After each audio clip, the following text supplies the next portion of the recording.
Nous sommes en pleine campagne, dans le département de la Nièvre, à quelques kilomètres de Nevers. Le 16 mars 2004, la vie de Serge et Marie-Pierre a basculé. Ils ont perdu leur fille Nina. Elle était âgée de 11 ans. Nina a été renversée par une voiture à seulement quelques mètres de chez eux. Depuis le drame, ils se battent sans relâche pour faire éclater la vérité sur la mort de leur fille. C'est 4 ans de notre vie, 4 ans de démarches en tout genre. C'est les pièces officielles de la procédure, c'est toutes les démarches à l'instruction, c'est les démarches avec les avocats, c'est toutes les démarches politiques et techniques de recherche. Voilà, ça a été mon combat pendant ces 4 années. Oui, j'ai la tête occupée tout le temps avec ça, c'est vrai. 4 ans de procédure, soldés en 2008 par un non-lieu. Autrement dit, l'homme qui a tué leur fille ne sera jamais jugé. Pour la justice, le conducteur n'a commis aucune infraction. Une décision inacceptable pour les parents. On a l'impression, le sentiment d'avoir été dans un déni de justice. Je ne sais pas avoir d'autres mots. Les incompréhensions restent totales. Je pense qu'on a fait un cheminement où on a compris maintenant ce qui s'était passé. On pense avoir bien déterminé l'ensemble des enchaînements. Et ce qu'on ne comprend pas, c'est qu'il n'y ait pas de reconnaissance de la justice de tous ces phénomènes. Il est 7 heures ce matin-là, le temps est clair, la visibilité est parfaite. Comme tous les jours, Nina attend devant chez elle le quart de ramassage scolaire. Mais le bus ne passe pas, son père décide de l'emmener lui-même au collège. Au bout du chemin qui mène à la Nationale, il aperçoit son voisin. Il gare sa voiture et traverse pour lui demander s'il sait pourquoi le car n'est pas passé.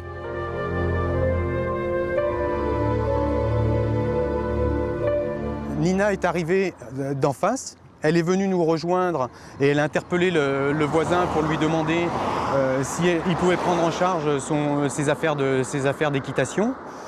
Donc il a accepté. Nina, de ce fait, est repartie vers la voiture en courant.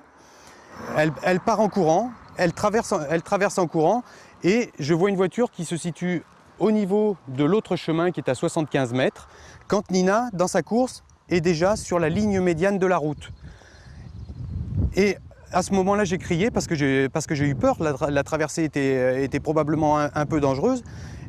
Et en fait, Nina a continué sa traversée et elle s'est arrêtée sur le carré blanc du cédé-le-passage. Et intérieurement, je me suis dit, c'est bon, elle a traversé.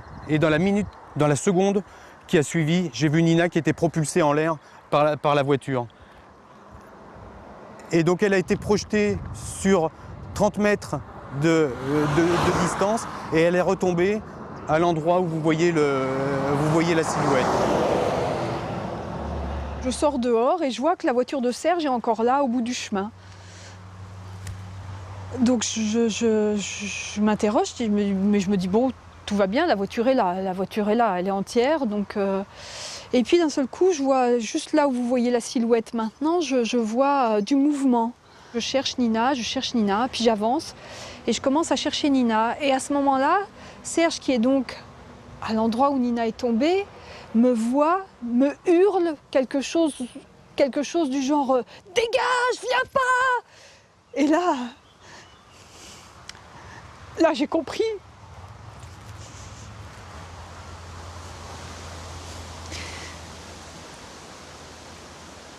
Là, je me suis mis à courir. Et je me souviens avoir rencontré 2 obstacles sur mon chemin. Quelqu'un qui me disait « N'y allez pas !» C'est ma fille, laissez-moi passer, c'est ma fille. Et c'est comme ça que j'ai vu ma fille. La fillette décède 3 quarts d'heure après l'accident. La voiture qui l'a renversée s'est arrêtée quelques mètres plus loin. Le conducteur est un homme âgé de 70 ans, qui est immédiatement entendu par les gendarmes. Il a refusé de nous parler. Son avocat raconte sa déposition.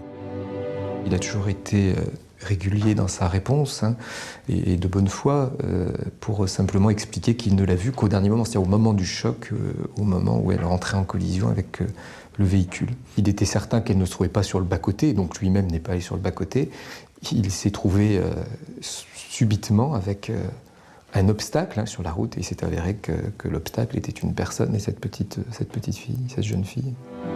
Mais les parents relèvent d'autres éléments dans la déposition du conducteur. Il explique que donc il a vu il arrivait, il roulait aux alentours de 90 km/h et quand il est arrivé au niveau des voitures, une fillette a commencé à traverser. Elle venait du coffre de la voiture noire, mais il n'y avait pas de voiture noire sur les lieux, donc peut-être a-t-il un problème, peut-être. Là, le choc a eu lieu. Je crois que la fillette était arrivée vers le milieu de ma file de circulation. Je me souviens avoir freiné et que la voiture s'est vite arrêtée. Je ne suis pas restée garée à l'endroit où la voiture a stoppé car un camion me suivait. Quel camion ? Les deux témoins ont traversé la route sans la moindre attention. Ils se seraient fait écraser s'il y avait eu un camion. Est-ce que monsieur voyait bien? Et là où vraiment, moi, j'ai été très, très, très choquée. Donc, il explique qu'il s'est stationné quelques mètres plus loin sur la route. Voilà, le chauffeur du camion ne se serait pas arrêté. La fillette était derrière mon véhicule. J'ai vu dans mon rétroviseur qu'elle se relevait et qu'elle marchait pliée en deux dans ma direction.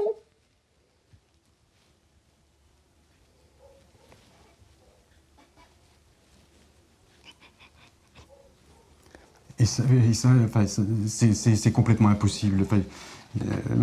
Moi, j'ai accouru vers Nina dès que ça s'est passé. C'est vrai que quand il dit ça, c'est qu'il était complètement à côté de la réalité. Il n'a pas pu voir notre fille se relever du fond du fossé, alors que 30 secondes après le choc, j'étais auprès d'elle pour constater ce qui s'était, constater les dégâts.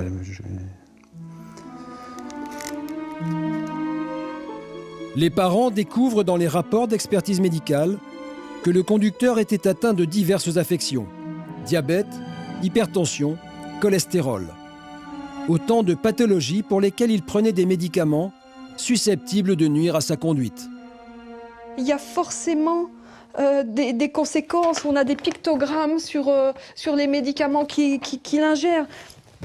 Je peux vous montrer les boîtes de ces médicaments. Elles ont toutes un pictogramme d'alerte de niveau 2 et c'est totalement occulté par la justice.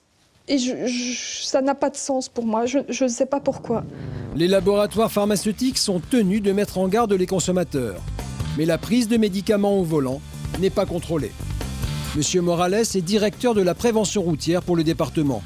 Il insiste sur les risques liés à la conduite sous médicaments. La prise de médicaments au volant peut avoir une influence sur la conduite.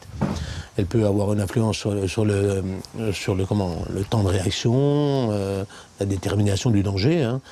Ça peut pratiquement avoir les mêmes effets que de conduire, dans certains cas, sous l'effet de l'alcool ou de la drogue. Mais un autre élément choque les parents de Nina, le rapport d'expertise ophtalmologique. Il indique que le conducteur souffre d'une double cataracte au moment des faits. Notre fille est prise, de notre point de vue, à cet endroit précis. Or, avec la vision qu'il avait à ce jour, on peut estimer, elle est toujours là, mais qu'elle n'est pas visible pour lui.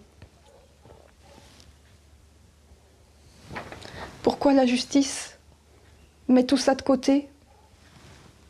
Je n'ai pas de réponse, je ne peux pas comprendre. Il faut savoir que cette expertise a été contredite par celle réalisée à la demande du préfet, puisque un préfet, suite à un accident mortel, peut demander au conducteur de se soumettre à une expertise pour vérifier sa capacité de conduire et s'il y a des restrictions. Il faut savoir que le permis donc, a été revalidé pour mon client sans aucune restriction à la conduite, ni port de lunettes obligatoire. La loi dispose que pour conduire, il suffit d'avoir 5/10 d'acuité visuelle sur les deux yeux avant correction. Avec 6 dixièmes à un œil et 2 à l'autre, le conducteur est dans la norme. Mais une autre question se pose. Où était Nina au moment du choc? L'expert mandaté par la justice conclut que la petite fille se trouvait au milieu de la route au moment où elle a été renversée. Une conclusion que les parents contestent. Serge s'en souvient bien, pour lui sa fille avait déjà fini de traverser au moment du choc. Il en cherche la confirmation auprès du second témoin de l'accident, le voisin, qui était présent sur les lieux ce jour-là. Il était en bordure de route à ce Oui, moment-là. elle était en bordure de route. Elle était sur. Il y a des petites bandes blanches qui marquent la munition a cédé le passage. Ça a cédé le passage. Elle était déjà là-dessus. Moi, je la vois sur la ligne blanche. Donc, elle est en sécurité. Il avait qu'à faire un petit écart de 50 cm, il l'évitait.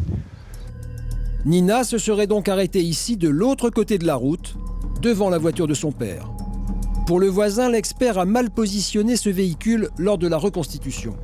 Ah oui, ils l'ont placé beaucoup trop haut. Ils l'ont placé sur la ligne blanche, mais Serge était en dessous. Il était au panneau, lui. Donc pour vous, il y a eu une erreur dans l'expertise accidentologique? Je ne sais pas s'il y a une erreur, moi je ne sais pas, mais il y a un problème toujours. Oui, parce qu'en fait, eux, ils utilisent le fait qu'il y a cette voiture qui est sur le CD de passage pour te dire... Que la petite, elle est bloquée. La petite, Nina, elle est bloquée par la voiture. Elle ne pouvait pas être à cet endroit. Oui, c'est ça. Une mauvaise position qui aurait faussé tous les calculs.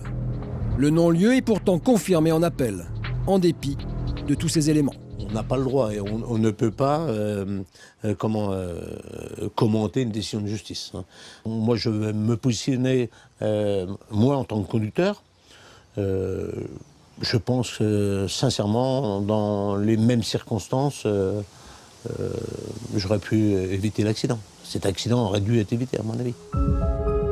Depuis le drame qui a coûté la vie à leur fille, les parents de Nina se sont séparés. Ils tentent de faire face, chacun à leur manière. Voilà, alors là, c'était l'espace de Nina. Marie-Pierre a choisi de quitter la maison familiale, qui lui rappelle trop de souvenirs. Moi, je supporte pas d'être là. Je l'entends, j'entends Nina. Je suis trop... C'est trop un arrache-cœur d'être là.